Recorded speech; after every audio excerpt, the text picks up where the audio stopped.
Hi, hello, vanakkam, and welcome back to yet another episode on your favorite Little Law YouTube channel. So today in this video, I'm going to answer about one of the questions that's been recently asked to me, which is what is the difference between the absolute time or the absolute time in the graph, and what is the difference between the absolute time and what is the relative time. So mainly the question is about what is absolute time and what is relative time, and what is the difference between them, like what is the difference between the absolute time and what is the difference between the relative time.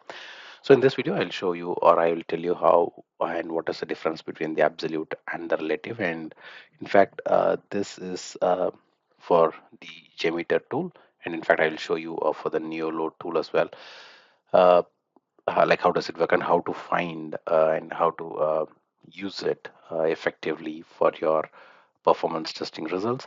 And before we move on to this video, this is me, Asan Shanmugam. I welcome you all to our Riddles Law YouTube channel. Please don't forget to subscribe to our channel if you haven't subscribed it yet, and share the video with your friends. And also, I'm conducting a load runner training on September 14th and the 15th of this year. So if you're interested, if you're someone who wants to learn about load runner with different protocols like the API, the web application, the true client, there are like much more surprises for you on the day of training, and we are going to discuss about the interview questions as well in terms of the load runner training. So if you're someone who is interested, please do register for the session. I'll share the link in the description. And with no further delay, let's go to the video. And in fact, I was working on filtering the results. I mean, like some of the other questions were asked to me, like how to filter the steady state for the results. Like for example, when I'm running a test, I do have. So if you see here, I do have uh, the ramp up, and then I have the steady state, and then I have the ramp down. So there was a question that I do want to know the response times only for the steady state. So I'm actually working on that, but still I'm facing some blockers. And again, it's around like 1 o'clock in the morning. So still, I just want to tell you one concept. I just do not want to disappoint you the very same day. So I'm just giving you this concept, like what is the difference between the relative time and the absolute time. And so here, in all the graphs, if you see here, we were able to see the response times, and we were able to see the time at the bottom.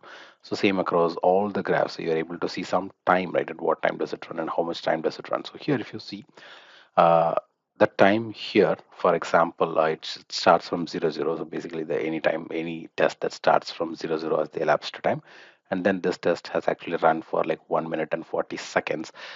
But then it shows this is the elapsed time. But if I go to settings, and if you see here, I have chosen the relative time. So if you choose relative time, it will show you the relative time, which is the elapsed time. So it like the total duration of the test, not the time.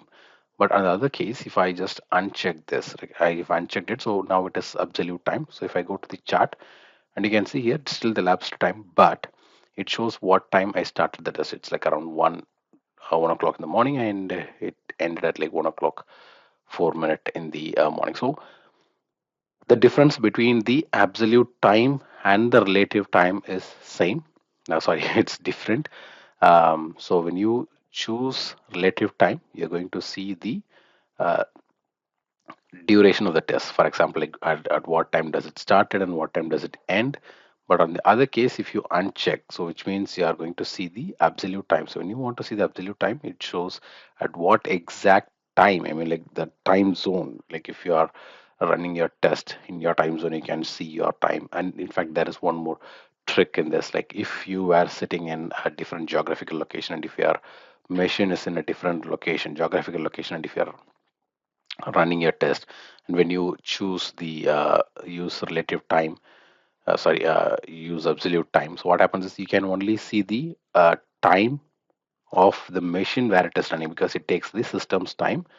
So that will run only, or that will pick up only the time which is actually in the machine. So it will not uh, uh, take the time where you are running. So if the machine that you are running the test is in your location, then yeah, absolutely it's going to be taking your time. But still, if it is in a different location, or if it is in another geographic location, then it will take that particular time or that particular system time. So that this is in JMeter. So now I'll show you how to do this in the new load.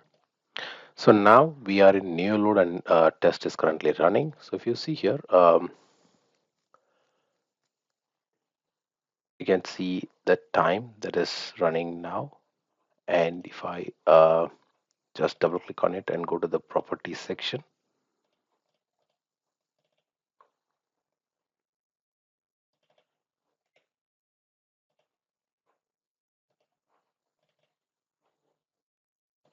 and I have just stopped the test so that only then the properties will be enabled. So I just click on the property section, and if you see here, we have like two time. One is the absolute and the other one is relative time. So now when I choose absolute and click OK, so it shows the time where exactly I have started my test, which is like around 1 o'clock and 18 minutes, and it like executed for like just 1 minute. So it's like 1 minute and 19 minute, one o'clock, 1 hour and 19 minutes. It's not 1 hour actually; it's 1 o'clock and 19 minutes.